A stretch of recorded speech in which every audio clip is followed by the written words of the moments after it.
ওই নাসিরউদ্দিন আলবানী আহলে হাদিসদের সবথেকে বড় হাদিসের পণ্ডিত। আজকে আহলে হাদিসকে প্রশ্ন করবেন যে আমার মাযহাবের সনদ আছে, আমার মাযহাবের ইমাম আবু হানিফা, তার যদি কোনো আহলুল হাদিসের ক্ষমতা থাকে, আমি বলবো না ফুরফুরায় চলে যান, আপনার বাড়িতে বসতে পারেন, আমাকে আপনার বাড়িতে। ফিকহের এই কুফার সমস্ত আলেমরা বললেন যে আমরা সেই নামাজটাই পড়ব যেই নামাজটা আলী রাদিয়াল্লাহু তাআলা আনহু বলেছেন এটা রাসূলুল্লাহর নামাজ। ওই জন্য আমাদের নামাজে রাফুলিয়াতাইন নেই। কি বলছি বুঝতে পেরেছেন? তাহলে মাযহাবের নাম হানাফি হলেও এই মাযহাব কার? রাসূলুল্লাহর একজন জলিলুল কদর আলেম সাহাবা আব্দুল্লাহ ইবনে মাসউদের এবং রাসূলুল্লাহ সাল্লাল্লাহু আলাইহি ওয়াসাল্লামের অন্যতম শ্রেষ্ঠ সাহাবা হযরত আলী আল মুরতাজার সিলসিলা, এবং উভয় এই সিলসিলাকে রাসূলুল্লাহ পর্যন্ত পৌঁছেছে। আজকে আহলে হাদিসকে প্রশ্ন করবেন যে আমার মাযহাবের সনদ আছে, আমার মাযহাবের ইমাম আবু হানিফা, তার উস্তাদ হাম্মাদ বিন আবি সুলাইমান, তার উস্তাদ ইব্রাহিম আন-নাখাই, তার উস্তাদ আব্দুল্লাহ ইবনে মাসউদ, তার উস্তাদ রাসূলুল্লাহ। বলে দাও তোমার মাযহাবের নেতাকে, বলো তোমার মাযহাবের নেতাকে কোথা থেকে পেয়েছো, তোমার ফিকহ কোথা থেকে পেয়েছো, জিজ্ঞেস করবেন। তাদের কাছে নেই, তাদের কাছে উত্তর নেই। 300 বছর উপরে গেলে তাদের কোনো ইমামের নাম তারা বলতে পারবে না।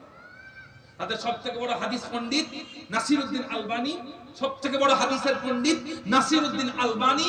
ওই নাসিরউদ্দিন আলবানী আহলে হাদিসদের সবথেকে বড় হাদিসের পণ্ডিত। সে একটা হাদিসের সনদ নেই তার কাছে, শুনতে পেয়েছেন?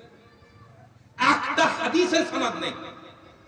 মুজাদ্দিদুজ জামান পীর আবু বকর সিদ্দিক রাহমাতুল্লাহ আলাইহি, তিনি হাদিসের সনদ কার কাছ থেকে পেয়েছেন? হযরত আমিন রিজওয়ান রাহমাতুল্লাহ আলাইহি। তিনি কার কাছ থেকে হাদিসের সনদ পেয়েছেন? হযরত আব্দুল গনি মুজাদ্দিদির কাছ থেকে। তিনি কার কাছ থেকে হাদিসের সনদ পেয়েছেন? হযরত শাহ আব্দুল হক মুহাদ্দিস দেহলভীর কাছ থেকে। তিনি কার কাছ থেকে হাদিসের সনদ পেয়েছেন? হযরত শাহ আব্দুর রহিম মুহাদ্দিস দেহলভীর কাছ থেকে। তিনি কার কাছ থেকে হাদিসের সনদ পেয়েছেন? হযরত শাহ ওলিউল্লাহ মুহাদ্দিস দেহলভীর কাছ থেকে। এইভাবে করে মুজাদ্দিদুজ জামানের সনদ রাসূলুল্লাহ পর্যন্ত পৌঁছায়। এখন তাদের সবথেকে বড় হাদিসের পণ্ডিত, তার হাদিসের কোনো সনদ নেই। শুনতে পেয়েছেন? আমাদের যেমন সাধারণ আহলে হাদিসরা মোবাইল দেখে দেখে ফতোয়া দেয়, তাদের আলেমরাও মোবাইল দেখে দেখে ফতোয়া দিত, ঘড়ি সারাতে সারাতে।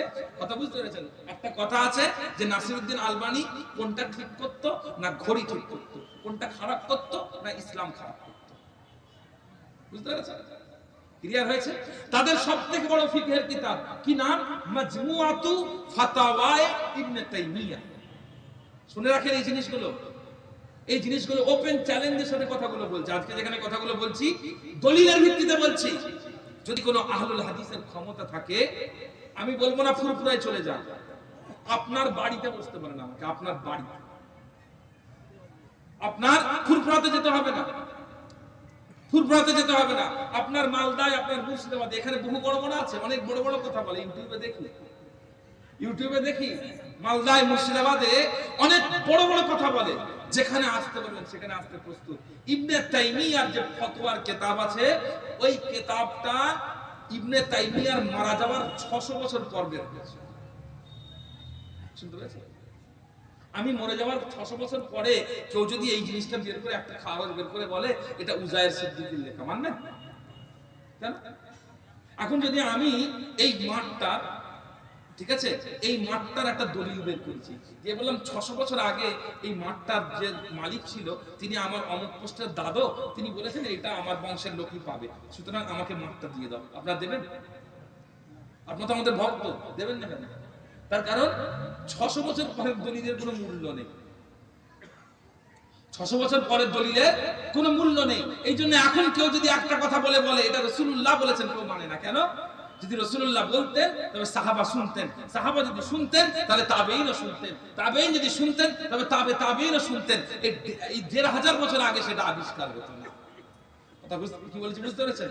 সুতরাং আমাদের ইমামের কি ছিল? সানাদ ছিল। কে ছিলেন? ইমাম আবু হানিফা। ইমাম আবু হানিফা পর্যন্ত পৌঁছাতে পেরেছেন? বুঝতে পেরেছেন তো? রাসূলুল্লাহ থেকে কিভাবে ইমাম আবু হানিফা এলো, কিভাবে মাযহাব এলো, বুঝতে পেরেছেন তো? এবারে আসেন ইমাম আবু হানিফা কে ছিলেন? ইমাম আবু হানিফা কে ছিলেন? শুনেন, ইমাম আবু হানিফা রাহমাতুল্লাহ আলাইহি আন-নু'মান বিন সাবিত বিন মারজুবান আল-কুফি। কি নাম বললাম? আরেকবার আমার সাথে বলতে বলেন। নু'মান বিন সাবিত বিন মারজুবান আল-কুফি। যে নু'মান বিন সাবিত, তার আসল নাম কি? নু'মান বিন সাবিত। জন্ম কত সালে? 80 হিজরিতে। জন্ম কত সালে? 80 হিজরিতে। রাসূলুল্লাহ সাল্লাল্লাহু আলাইহি ওয়াসাল্লামের ইন্তেকালের 70 বছর পর জন্মগ্রহণ করেছেন। কত বছর পরে? 70 বছর পরে। এটা কি খুব দূর? 70 বছর খুব দূর? তুমি বলছো আমরা হাদিস মানি করে নাসিরউদ্দিন আলবানীকে জড়িয়ে বসে আছো। তার জন্ম এই হাল ফিলে 200 বছরও হয়নি। তার জন্ম 200 বছরও হয়নি। তাকে ধরে রাসূলুল্লাহকে পাবো, নাকি আমি আবু হানিফাকে জড়িয়ে বসে আছি, তার জন্ম রাসূলুল্লাহ 70 বছর পরে, তাকে ধরে আমি রাসূলুল্লাহকে পাবো? কথা বুঝতে পেরেছেন? শুধু তাই নয়, তার ব্যাপারে কি বলা হচ্ছে? তার ব্যাপারে বলা হচ্ছে যে তিনি কি করেছেন? সাহাবাদেরকে দেখেছেন। তিনি কি বলেছেন? হযরত ইবনে হাজার আসকালানী রাহমাতুল্লাহ আলাইহি প্রমাণ পর্যন্ত করেছেন যে ইমাম আবু হানিফা রাহমাতুল্লাহ আলাইহি হযরত আনাস বিন মালিক রাদিয়াল্লাহু তাআলা আনহু থেকে হাদিস শুনেছিলেন। যে চারজন সাহাবা থেকে, জি চলো যেটা বললেন ঠিকই বলেছেন, চারজন সাহাবাকে তিনি দেখেছেন। অন্য জায়গায় আছে ইমাম ইবনে হাজার আসকালানী রাহমাতুল্লাহ আলাইহি বলছেন যে রাআ জামাআতাম মিনাস সাহাবা, তিনি সাহাবাদের একটা দলকে দেখেছেন। তিনি সাহাবাদের একটা দলকে দেখেছেন। তার মানে কি? তার মানে হলো তিনি ইসলাম পেয়েছেন তাবেঈদের থেকে, সাহাবাদের থেকে। ঠিক আছে, ক্লিয়ার হয়েছে? তার মানে তিনি কোনো পরে এসে ধরে জুড়ে বসা লোক নয়, উড়ে এসে জুড়ে বসা লোক নয়। তিনি ইসলামের সেন্টারে ছিলেন। কেমন সেন্টারে ছিলেন? কি ধরনের আলেম ছিলেন? অন্য কারো কথা বলবো না, সংক্ষেপে ইমাম আবু হানিফার কথা বলবো। কে কি বলেছে বলে শেষ করা যাবে না, বলে শেষ করা যাবে না। ইমাম আবু হানিফা রাহমাতুল্লাহ আলাইহি তার ব্যাপারে কে কি বলেছেন বলে শেষ করা যাবে না। আমি শুধু একজন ব্যক্তির কথা বলবো, সেই ব্যক্তির নাম হলো ইমাম শাফিঈ।